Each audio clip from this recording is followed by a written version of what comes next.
ce que j'ai réalisé en fait, c'est que tout le monde s'en fout. C'est-à-dire que personne t'attend pour ce projet, cette idée, ce truc que tu as envie de réaliser, cette entreprise ou quoi, ce projet. Il n'y a que toi qui payes les conséquences de ne pas y aller, de ne pas mettre les deux pieds dedans. Et en fait, plus t'attends, plus ça te crée de l'anxiété. Je sais vraiment ce que c'est pénible, je l'ai beaucoup vécu.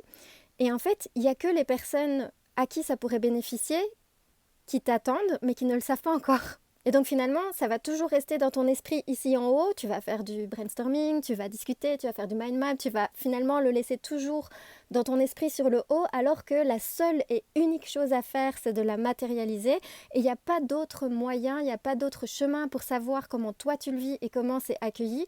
Il n'y a pas d'autre moyen que de mettre les deux pieds dedans. Alors c'est ok si tu manges l'éléphant à la petite cuillère, comme on dit, si tu y vas par petits pas, si tu vis l'expérience par tout petits morceaux, parce que inévitablement, si tu procrastines et si tu tournes en rond avec ce projet ou cette idée, c'est qu'il y a quelque chose qui te fait peur. Une ou plusieurs choses. Ça veut dire que tu te sens probablement en insécurité de mettre les pieds dedans. Donc il y a forcément des raisons ou des croyances ou des perceptions qui te font penser comme ça. Mais plus tu attends, pire c'est. Alors évidemment, il faut s'équiper pour ce chemin-là, c'est sûr, que ce soit au niveau de tes croyances, tes perceptions ou parfois même des compétences. C'est sûr qu'on ne se jette pas dans la grande piscine sans savoir du tout nager, ça serait complètement inconscient. Donc il y a parfois même des parties de ton anxiété qui sont normales et qui sont même, j'ai envie de dire, heureusement qu'elles sont là.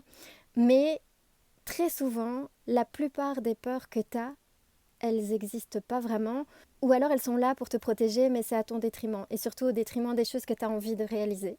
Du coup, tu peux avoir l'impression que tu es fainéante, que tu tournes en rond ou que tu n'es pas capable, mais en réalité, plus tu laisses le temps passer, plus tu te persuades que les gens en ont quelque chose à faire, et pire c'est. Ça demande un peu pour les perfectionnistes d'oser un peu le bordélique, de devenir un peu messy, parce que c'est la seule manière d'évaluer ce qui reste comme chemin à faire pour toi pour t'améliorer.